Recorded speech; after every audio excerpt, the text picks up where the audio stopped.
जब हम कैंसर की बात करते हैं तो अक्सर रेडिएशन और कीमोथेरेपी की चर्चा करते हैं, लेकिन क्या आपको पता है कि कैंसर के ट्रीटमेंट में डेंटल सर्जन भी एक अहम भूमिका निभा सकते हैं। नमस्कार दर्शकों, मैं हूं ईशा सिंह और आप देख रहे हैं हेलो डॉक्टर। आज हम बात करेंगे कि किस तरह डेंटल सर्जन कैंसर के ट्रीटमेंट में एक अहम भूमिका निभाते हैं। इस पर बातचीत करने के लिए हमारे साथ मौजूद हैं senior consultant dental surgeon doctor Harish Singhal ji. नमस्कार सर, आपका बहुत बहुत स्वागत है। Thank you. तो दर्शकों, चर्चा शुरू करने से पहले आपको बता दें कि अगर डॉक्टर साहब से आपका कोई भी सवाल है तो आप हमसे सीधे संपर्क कर सकते हैं। हमारा नंबर है 0141270499, 0141270498, जो आपकी स्क्रीन पर भी दिया गया है। तो चलिए चर्चा की शुरुआत करते हैं। सर, सबसे पहले तो आप हमारे दर्शकों को बताइए कि जो कैंसर है, कैंसर की जब भी बात होती है तो एक अजीब सा डर और अजीब सा जो भय है वो हमें घेर लेता है। तो कैंसर क्या है, इसके क्या क्या कारण है और कौन से जो कैंसर हैं वो बहुत ज़्यादा आम है या जिसके जो मामले हैं बहुत ज़्यादा देखने को मिल रहे हैं हमें? कैंसर एक बीमारी है जिसमें शरीर की कोशिकाएं अनियंत्रित रूप से ग्रो करने लग जाती हैं और आपकी जो नॉर्मल स्ट्रक्चर है बॉडी का उसको रिप्लेस कर देती हैं। तो वहाँ पे आपको कोई गांठ बन जाना, और कैंसर की जो टाइप्स में जैसे किसी भी शरीर के किसी भी पार्ट का कैंसर हो सकता है, चाहे मुंह का कैंसर है, जबड़े का कैंसर है, साथ में आपका फेफड़ों का कैंसर है। अब इसको डिफाइन करने के साथ साथ हम ये भी समझ लें, जैसे टिश्यूज़ का जो कैंसर है उसको सार्कोमा बोलते हैं। हाँ। और जैसे स्किन के कैंसर्स हैं, और इसके साथ साथ जैसे ब्लड कैंसर है, जैसे ल्यूकेमिया वगैरह कहलाते हैं। इसके अलावा जो कैंसर्स हैं, जो बच्चों में जो कुछ कैंसर्स देखने को मिलते हैं, तो कैंसर का कारण मोस्टली जेनेटिक्स भी रहता है और हैबिट्स रहती हैं। जो गुटखे तंबाकू खाने वाले जो लोग हैं उनमें कैंसर सबसे ज़्यादा मुंह का कैंसर पाया जाता है। जैसे मेरा field as a dental surgeon हूँ, तो मुझे जो केसेस देखे जाते हैं वो ओरल कैंसर्स के सबसे ज़्यादा हम देखते हैं। तो ये इंडिया में सबसे ज़्यादा कैंसर की जो पॉपुलेशन, जो डाटा देखते हैं, 80 से 90% जो पॉपुलेशन है वो मुंह के कैंसर के लोगों की है। यानी 80% जो हैं वो कैंसर के मामले वो मुंह के कैंसर के होते हैं। बेसिकली हमारे यहाँ जो तंबाकू का सेवन सबसे ज़्यादा होता है, तो तंबाकू के बहुत सारे रूपों में वो खाया जाता है, जो जैसे कि गुटखा, फैनी, छैनी और हुक्का, आजकल स्मोक लेस जिसे बोलते हैं। सर, इलेक्ट्रॉनिक डिवाइसेस भी आजकल आ गए हैं, वो ई सिगरेट या वेप जिन्हें हम कहते हैं। इसमें क्या होता है कि ये आजकल यंगस्टर्स में बड़ा चलन है इनका। तो ये जैसे उनका शुरुआती स्टेज में अगर जैसे उनका पता लगा लेते हैं हम कैंसर्स का, तो उनको हम रोक सकते हैं, प्रिवेंट कर सकते हैं। तो कैंसर को रोकने के लिए आपको सबसे पहले जो ये हैबिट्स हैं उनको रोकना चाहिए। साथ में आपका, जैसे कि मैंने बताया कि तंबाकू खाने का जो चलन है, इवन आजकल फीमेल्स में भी खूब बढ़ गया है कि जो ई सिगरेट्स हैं या ड्रिंक्स का है, इनका चलन मेल्स पॉपुलेशन के साथ साथ हमें ओरल कैंसर फीमेल्स में भी देखने को मिलने लग गया है। तो हैबिट्स एक मेजर ड्रॉबैक है कि हमारे हिंदुस्तान में सबसे ज़्यादा मुंह के कैंसर्स के रोगी हैं। इसके साथ साथ सेकंड नंबर पे लंग्स के कैंसर्स आते हैं, जो स्मोकिंग की वजह से होता है। मेरा फील्ड डेंटिस्ट्री का है, तो मुझे कई बार ऐसे केसेस भी देखने को मिलते हैं कि जो डेंटल डिवाइसेज हैं, प्रोस्थेसिस हैं, फॉल्टी प्रोस्थेसिस जो यूज़ कर लेते हैं, या जो कई अनक्वालिफाइड लोगों से जिन्होंने डेंचर्स बना लिए हैं, और वो इल फिटिंग डेंचर जिनको हम बोलते हैं, जबाड़ी जिसे बोलते हैं, उसकी वजह से भी छाले हो जाते हैं और कैंसर बन सकता है। दांतों की अगर प्रॉपर टाइम से इलाज नहीं कराते हैं, शार्प टूथ है और थर्ड मोलर जिसे अक्कल दाढ़ हम बोलते हैं, उससे भी कैंसर बन सकता है। क्रॉनिकली कोई भी आपको इरिटेट कर रहा है तो वो मुंह का कैंसर बना देता है। सर, तो मुंह के कैंसर में कौन कौन से जो पार्ट है वो प्रभावित होता है, जैसे गले तक या? मुंह के जो कैंसर है, बेसिकली मुंह हमारा गेटवे होता है, जिससे जो भी हम जैसे खाना, जिससे भी मतलब एक तरह से हमारा घर का रास्ता मुंह होता है जो भी। तो इसका हमें हमारे यहाँ हाइजीन का सबसे बड़ा इशू होता है। ओरल हाइजीन इंडिया में सबसे पुअर होती है। तो जैसे अब हम लोग अपने घर का दरवाज़ा साफ रखते हैं, लेकिन मुंह का दरवाज़ा, जो अपना खुद का घर का दरवाज़ा है, वो क्लीन नहीं रखते। तो मेजर इशू ये है कि हमारे यहाँ डेंटल्स अवेयरनेस कम है, और और मुंह के कैंसर के जैसे आप बात कर रहे हो कि कौन कौन सा जो मुंह में है, जैसे स्टार्ट हो जाता है आपके लिप्स से, लिप्स के कैंसर आ जाता है, टंग का कैंसर आ गया, तालू का कैंसर आ गया। तालू में भी दोनों टाइप्स के आते हैं आपके, hard palate and soft palate. आगे के तालू और पीछे का, मतलब सॉफ्ट पैलेट जो तलुआ होता है। साथ में गाल का जो कैंसर है, buccal mucosa, CA buccal mucosa. हमारे यहाँ सबसे कॉमन कैंसर्स में सीए बक्कल म्यूकोसा, गाल का और टंग के कैंसर्स कॉमन होते हैं। जबड़े के कैंसर हैं, जैसे कि जिसमें मैक्सिला और मैंडिबल्स जो पूरी जबड़े की हड्डियां हैं, उनमें कॉमन कैंसर होते हैं। तो इसमें आप पेशेंट्स का पूरा डिसफिगरमेंट हो जाता है, उनकी पूरा फेशियल प्रोफाइल बदल जाती है। और हमारे हॉस्पिटल में सबसे ज़्यादा कैंसर के जो केसेस देखे जाते हैं वो मुंह के कैंसर के आते हैं, मुंह के कैंसर या गले के कैंसर के आते हैं। और उनमें ज़्यादातर जो कारण होते हैं वो तंबाकू और वो खाने से। हाँ, मैक्सिमम आपका रेशियो अगर लगाया जाए तो मैक्सिमम 95% केसेस ऐसे ही हैं जो जिनके और आजकल तो यंगस्टर्स में भी मुंह के कैंसर्स बढ़ गए। अभी 20 से 25 साल के युवाओं में भी मुंह के कैंसर देखने को मिल रहे हैं। तो क्योंकि यंगस्टर्स के पास अभी इस तरह से प्रमोशंस हो रहे हैं कि वो तंबाकू को रेगुलर वे में यूज कर रहे हैं। तो कई जगह मुझे ऐसे केसेस देखने को मिले जो 20 साल के बच्चे को सीए टंग हो गया है और बक्कल म्यूकोसा का कैंसर हो गया है। हाँ। तो इस तरह का जो कैंसर्स है वो अब बढ़ रहा है, इंसिडेंस। नो डाउट्स तंबाकू गुटखा तो है ही, साथ में लाइफ स्टाइल मॉडिफिकेशंस भी बढ़ रही है। लोगों का जेनेटिक्स फैक्टर्स के साथ साथ पेस्टिसाइड का यूज़ होना, साथ में डाइट अनहेल्दी डाइट लेना, फास्ट फूड लेना, तो स्ट्रेस लेवल बढ़ना, ये सब कारण है जो कैंसर की वजह से। दर्शकों, अगर आपका डॉक्टर साहब से कोई भी सवाल है तो आप स्क्रीन पर दिए नंबर पर कॉल कर सकते हैं। सर, आपने ओरल कैंसर के बारे में बताया कि जीभ का भी कैंसर होता है, तो इसका प्रिवेंशन किस तरह से, अगर मान लीजिए एक स्वस्थ व्यक्ति है तो किस तरह से वो प्रिवेंट करे कि ये जो कैंसर है ओरल कैंसर वो ना हो? देखो, प्रिवेंशन उसके कारण में ही छिपा होता है कि अगर ओवरऑल प्रिवेंशन को देखा जाए तो सबसे पहले उसकी कारण को हमें रोकना होगा कि जिसकी वजह से कैंसर हो रहा है। अभी बात कर रहे थे हम तंबाकू गुटखा खाने की, तो फर्स्ट स्टेप तो यही है कि इनका स्टॉप ये बिल्कुल बंद होना चाहिए।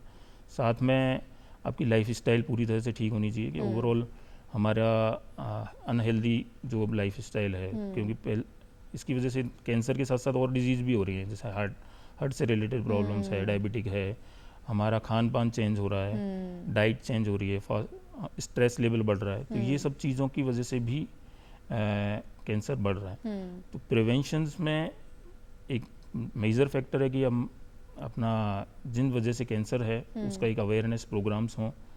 ओवरऑल जैसे आपका दूरदर्शन ये प्रोग्राम कर रहा है, अच्छी बात है कि लोगों में अवेयरनेस जाए कि कैंसर्स को कहाँ किस वजह से कैंसर हो रहा है। दूसरा है कि रेगुलर स्क्रीनिंग कराए। कैंसर की स्क्रीनिंग इम्पोर्टेंट होती है, पर्टिकुलरली कोई भी सिम्टम्स होते हैं जो कैंसर्स में, अगर हम बात करें कि कैंसर अचानक से नहीं होता।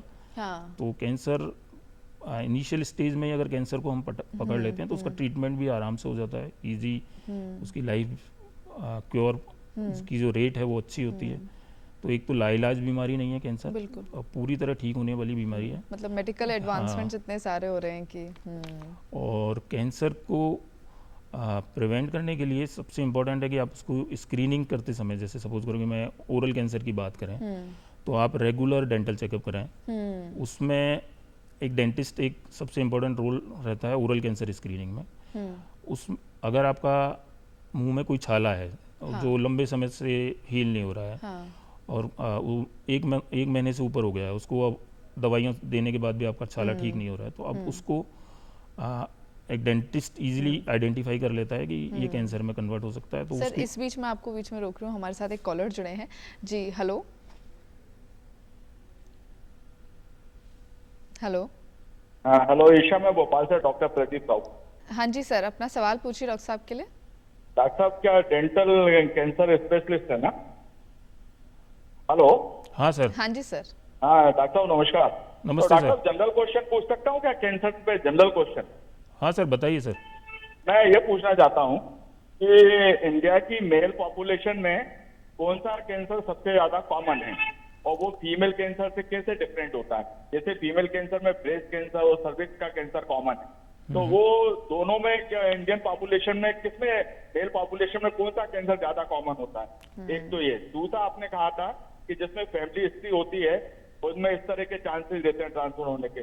तो जिसमें फैमिली हिस्ट्री हुई है उस फैमिली के पुरानी पीढ़ी में सबसे पहले जिसको कैंसर हुआ था, उस पीढ़ी को सबसे पहला कैंसर जो रिकॉर्ड किया गया था, उसका क्या कारण है? यानी जेनेटिक भी होता है क्या, ये वो पूछ रहे हैं? सर आपका पहला क्वेश्चन तो ये है कि सबसे कॉमन कैंसर कौन सा है, फीमेल में और मेल के अंदर? ये नहीं, फीमेल में तो ब्रेस्ट और जनरल ये सर्विक्स का देखा जाता है। मेल में कौन सा? मेल के अंदर क्या है? हाँ, मेल के अंदर जो सबसे कॉमन कैंसर सर जिसकी हम बात कर रहे हैं, ओरल कैंसर इंडिया में सबसे ज़्यादा होने वाला कैंसर है। और सेकंड नंबर पे लंग्स कैंसर, जो फेफड़ों का कैंसर है ना, वो कॉमन कैंसर है।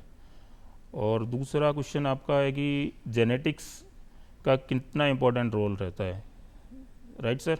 अगर किसी फैमिली मेंबर को पहले रह चुका है तो क्या तो बेसिकली कैंसर में कुछ जेनेटिकल फैक्टर्स रहते हैं, क्योंकि जीन्स कुछ कैंसर्स हैं जैसे कि जो बच्चों में देखे जाते हैं, ब्लड कैंसर्स हैं वो, और या ब्रेस्ट कैंसर्स में भी फैमिली हिस्ट्री का एक इम्पोर्टेंट रोल रहता है। ओरल कैंसर्स में चांस इस तरह की जेनेटिकल हिस्ट्री कम होती है या ओवरऑल लेस देखी जाती है। तो डिपेंड होता है कि कैंसर का टाइप किस तरह का है, पुरानी कैंसर हिस्ट्री कैसी रही है। लेकिन एक अगर किसी के फैमिली में कैंसर की हिस्ट्री रही है तो उसको प्रिकॉशंस रखना चाहिए, उसको रेगुलर स्क्रीनिंग करानी चाहिए। रेगुलर आफ्टर 40 साल की उम्र के बाद उसको स्क्रीनिंग कैंसर कैंप्स में लेनी चाहिए, इन्वेस्टिगेट करा लेना चाहिए। जैसे फीमेल में अगर ऐसा हिस्ट्री रही है तो उसको रेगुलर मेमोग्राफी एक टेस्ट होता है, तो ब्रेस्ट कैंसर के लिए किया जाता है, और एक सर्विक्स कैंसर के लिए एक पेपिस्मियर करके एक टेस्ट होता है, वो आप उनको करा सकते हैं। साथ में ओरल स्क्रीनिंग करा के आप ओरल कैंसर से बच सकते हैं। तो अगर फैमिली हिस्ट्री रही है तो बेटर है कि आप स्क्रीनिंग कराते रहें रेगुलर। और कैंसर जेनेटिकली कुछ कैंसर्स हैं जो चांसेस होते हैं कि कभी किसी ने कोई हैबिट नहीं है, कुछ प्रॉब्लम नहीं है, लेकिन एकदम से कोई कैंसर आ गया, तो उसके कारण अननोन होते हैं, कई बार जेनेटिक्स भी होते हैं, ईटियोलॉजी।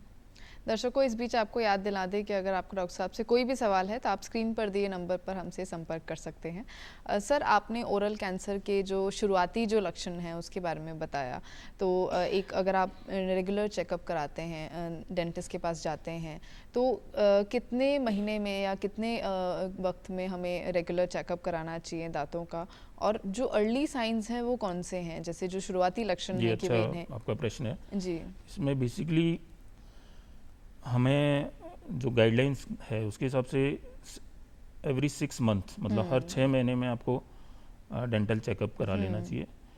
उसमें डेंटिस्ट आपका नॉर्मली जो डेंटल हेल्थ है वो तो देखता ही है, साथ में आपका कैंसर से रिलेटेड जो पार्ट है वो भी आपका एग्जामिन हो जाता है। उसमें जैसे कि अर्ली साइंस की हम बात करें कि जो कैंसर जो विशेष रूप से गुटखा खाने वाले, तंबाकू खाने वाले में देखे जाते हैं। जो मेन फर्स्ट साइन है कि कोई भी छाला जो आपको, अब वो छाले के टाइप्स होते हैं, हमें देखना मिलता है कि जो गुटखा खाने वाले जो लोग हैं उनमें एक वाइट पैच बन जाता है। पर्टिकुलरली वो गुटखे को एक पर्टिकुलरली एक जगह पे रख लेते हैं। ये खैनी जिसे तंबाकू जिसे जो खाते हैं वो गाल के पास या जीभ के नीचे एक प्लेस पे रखे रहते हैं, वो कंटिन्यू रखे रहते हैं। हाँ। तो वहाँ एक वाइट पैच या वाइट लीजन बन जाता है, तो वो ल्यूकोप्लेकिया कहलाता है। अच्छा। वो धीरे धीरे वो प्री कैंसर, इनको हम प्री कैंसर कंडीशंस बोलते हैं, और ये वाइट पैच धीरे धीरे धीरे कैंसर में कन्वर्ट हो जाते हैं। अच्छा। सेकेंडली क्या होता है कि इनमें एक कॉमन बीमारी होती है कि OSMF जिसे बोलते हैं, ओरल सबम्यूकस फाइब्रोसिस। इसमें क्या होता है कि पेशेंट्स का मुंह खुलना कम हो जाता है। मोस्टली अब जब भी आप टोबैको च्यूअर को देखोगे या गुटखा खाने वालों को देखोगे, तो नॉर्मल जो माउथ ओपनिंग होती है, नॉर्मल इंडिविजुअल पेशेंट्स जो इंडिविजुअल्स की 3 फिंगर रहती है, आराम से आपके 3 उंगलियां चली जाती हैं। तो जबकि गुटखे खाने वालों में 3 से 2 पे आ जाएगी, 2 से 1 पे आ जाएगी, बहुतों की बिल्कुल ही कम हो जाता है। तो इसको ट्रिस्मस एक है, तो ये खत्म हो जाता है, मुंह खुलना उनका कम हो जाता है। तो ये अगर इस तरह के लक्षण आ रहे हैं तो इट मीन्स है कि आप कैंसर की तरफ बढ़ रहे हो। साथ में आपको मुंह के अंदर जैसे कोई रेड पैच बन रहा है, तो वो भी कैंसर की तरफ आप जा रहे हो। ऐसे सिम्टम्स अगर आपको दिखें तो तुरंत आप ओरल डेंटिस्ट को दिखाएं। वो सिंपली आपको एग्जामिन करेगा, वहाँ आपको कई बार ऐसी कुछ मैनिफेस्टेशंस होते हैं जो दूसरे कैंसर्स होते हैं लेकिन ओरल मुंह में दिख जाते हैं। जैसे कि आपको ब्लड कैंसर हो रहा है, ल्यूकेमिया हो रहा है, तो वहाँ आपको जिंजाइवा ब्लीडिंग गम्स दिखेगा। अच्छा। तो अगर गम्स में से ब्लड आ रहा है या ब्लीडिंग्स हो रही है रेगुलर आपका आफ्टर ट्रीटमेंट के बाद भी, तो वो भी एक साइन होते हैं। ये सब ओरल, जैसे कहते हैं ना मुंह एक दर्पण होता है, वो सारा आपकी बॉडी का रिफ्लेक्ट करता है, तो वो आपको बताएगा कि ओवरऑल और कोई शरीर में कोई सिस्टमिक डिजीज तो नहीं है। तो अपना रेगुलर डेंटल अगर आप चेकअप कराएंगे, रेगुलर डेंटल हाइजीन का ध्यान रखेंगे, क्लीनिंग का ध्यान रखेंगे। मैंने पहले भी बताया कि अगर कोई दांत खराब है, टेढ़ा मेढ़ा है या फिर कोई अड़ रहा है, तो उसको ठीक कराने से भी आप काफ़ी मुंह के कैंसर से बच सकते हो। तो सर आपने बताया कि जो छाले हो जाते हैं कई बार और जो तंबाकू खाते हैं तो उनसे भी पता पड़ जाता है, तो क्या कोई ऐसी उम्र है, जैसे मान लीजिए अगर कोई तंबाकू भी खा रहा है तो उन्हें तो रेगुलर डेंटल चेकअप के लिए जाना चाहिए, लेकिन जो तंबाकू नहीं खा रहे हैं, जो युवा हैं, तो कौन सी उम्र के बाद हमें जाना चाहिए कि भाई हम रेगुलर चेकअप कराएं? देखो, ये डेंटल चेकअप के लिए कोई एज नहीं होती है। बेसिकली पेशेंट्स जो आते हैं हमारे पास, जो आते हैं, या वो तो हमारे यहाँ डेंटल अवेयरनेस कम है, तो जब डेंटल प्रॉब्लम होती है तो आते हैं। तो अगर एक रेगुलर फॉलोअप में आप डालें, तो जैसे 6 मंथ्स मैंने तंबाकू खाने वाले और उनके लिए बोले हैं, तो आप 1 ईयर में भी रेगुलरली आप बच्चों से लेके युवा तक आप चेकअप करा सकते हैं। कि और अदर जो डेंटल प्रॉब्लम्स हैं, कैंसर ही नहीं, जो अदर डेंटल बहुत सी प्रॉब्लम्स हैं, उनको आप रेगुलर अगर आप डेंटल विजिट करेंगे तो वो ठीक रहती हैं, और आपका ओरल हेल्थ ठीक रहती है, तो ओवरऑल आपका कैंसर्स और उस तरह की बड़ी बीमारियां होने की संभावना भी कम होती है। सर इस बीच एक कॉलर हमसे जुड़े हैं जी। Hello hello hello. हाँ जी सर, अपना नाम बताइए, कहाँ से हैं आप? हाँ मैडम जी, मैं दिल्ली शाहरा से बोल रहा था। मेरे को डॉक्टर साहब से दांतों के बारे में बात करनी थी। जी, अपना सवाल पूछिए सर। आ गया। डॉक्टर साहब नमस्कार जी। नमस्ते सर। नमस्ते सर, बताइए। डॉक्टर साहब, मेरे दांतों में बड़ी तकलीफ सी हो रही है और मेरे से राइट हैंड से खाना खाया जाता है, लेफ्ट हैंड से बिल्कुल नहीं खा सकता। लेफ्ट साइड से उन्हें खाना नहीं खाया जाता है। सर ऐसा है कि आप बोल रहे हो कि मैं एक तरफ से खाना खा रहा हूँ। मैं तंबाकू शंबाकू कुछ भी नहीं खाता सर। नहीं, तो आपके अभी दांत प्रेजेंट हैं सारे? दांत निकल चुके हैं, राइट हैंड के निकल चुके हैं ज़्यादातर, और लेफ्ट हैंड से खाता हूँ जी खाना। नहीं सर, आपके मुंह में सारे दांत अभी प्रेजेंट हैं या कुछ दांत आपने निकलवा दिए हैं? नहीं सर, कुछ थोड़े से रह गए जी लेफ्ट हैंड के, तो सबसे राइट हैंड के 4-5-7 निकल चुके हैं। सर आप पहले किसी भी डेंटिस्ट के पास जाके अपना पूरा डेंटल चेकअप कराएं, और वहाँ अगर प्रोस्थेसिस जिसे हम डेंचर बोलते हैं ना, हाँ जी, वो आप लगवाएं, उसके साथ आप खाना खा सकते हो। डेंचर्स लगाए जाते हैं, है ना, तो उसके साथ नया लगवाना पड़ेगा क्या? क्या सर? जबड़ा नया लगवाना पड़ेगा? वो पहले एग्जामिन करेंगे आपको किस तरह का जबड़ा लगाया जा सकता है। एक अच्छे डेंटिस्ट के पास जाके आप उसका जबड़ा लगा सकते। डॉक्टर साहब मैं कहाँ दिखा सकता हूँ? क्या सर? तो उम्मीद करते हैं सर आपको अपने सवाल का जवाब मिल गया होगा। हम आगे बढ़ते हैं। सर अर्ली साइंस जो आपने बताया कि जैसे बच्चे भी हैं और थोड़े युवा भी हैं, बुजुर्ग भी हैं, उनको रेगुलर डेंटल चेकअप के लिए जाना चाहिए। अगर आप तंबाकू नहीं भी खा रहे हैं तो साल में एक बार तो आप रेगुलर डेंटल चेकअप करा ही लीजिए। तो अगर सर किसी को अर्ली साइंस मिल गए, जैसे आपने बताया कि जो छाले हैं और वाइट पैचेस हैं, आपने बताया कि अक्कल दाढ़ से भी बेसिकली अक्कल दाढ़ जो है, थर्ड मोलर जिसे है, उसमें कई बार वो टेढ़ी आती है, तो इससे क्रॉनिक इरिटेशंस वो कर देती है, तो वहाँ छाला बना रही है। ऐसी दाढ़ जो, या कोई शार्प टूथ है जो छाला बना रहा है, तो वो डेंटिस्ट उसको देख के उसको ठीक करेगा। ओवरऑल उसको अगर एक्सट्रैक्शन की ज़रूरत है, निकालने की ज़रूरत है, तो उसको निकालेगा। साथ में अगर उसको ग्राइंड करने की ज़रूरत है शार्प टूथ को, तो उसको ग्राइंड करेंगे। तो वहाँ पे डेंटल का रोल आ जाता है। तो वो छाले को ठीक करने के लिए, जैसे अभी हमारे पास जो कैंसर के दौरान भी कई बार इस तरह की प्रॉब्लम्स आती हैं पेशेंट्स को, तो वो वहीं भी हम उसको ठीक करते हैं। कि ड्यूरिंग ट्रीटमेंट्स भी कई बार पेशेंट्स के टूथ ऐसे होते हैं जो उनकी मसूड़ों को टकरा रहे हैं, या तो उसको ग्राइंड करके उसको ठीक कर। सर इस बीच एक और कॉलर हमसे जुड़े हैं जी। हेलो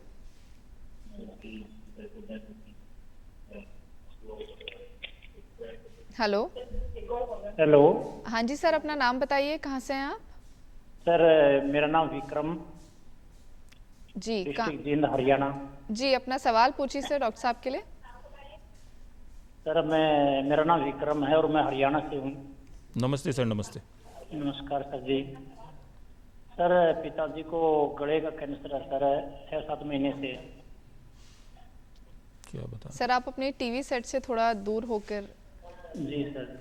सर, पिताजी को गले का कैंसर है सर, गले का? इनके पिताजी को गले का कैंसर ओके। है। 6-7 महीने से। सर, क्या नाम है, ट्रीटमेंट चल रहा था और वहाँ जो जो सेक लगवाई थी वो अब ठीक हो गई थी और दूसरी जगह पे प्रॉब्लम होगी जी। पता सर क्या है सर, मैक्स हॉस्पिटल में सर्जरी के लिए लेके गए थे वहाँ पे, और उन्होंने ये बोला था कि पेट स्कैन कराओ, दूसरी जगह थोड़ा काला काला धब्बा दिख गया है। तो क्या नाम है, वहाँ पे उन्होंने बोला कि ये तो ठीक है, इसकी सर्जरी कर देंगे। हमने वहाँ पे सर्जरी की नहीं, पहले तो 2.5-3 लाख रुपए बोल रहे थे, उसके बाद फिर वो 6 से 7 लाख रुपए कॉस्ट बता दिया, हम वहाँ से चले आए। हिसार में सरोज हॉस्पिटल में हमने क्या नाम है, सेक लगवाई और उसमें कीमो वगैरह लगाई, उससे ठीक हो गए थे।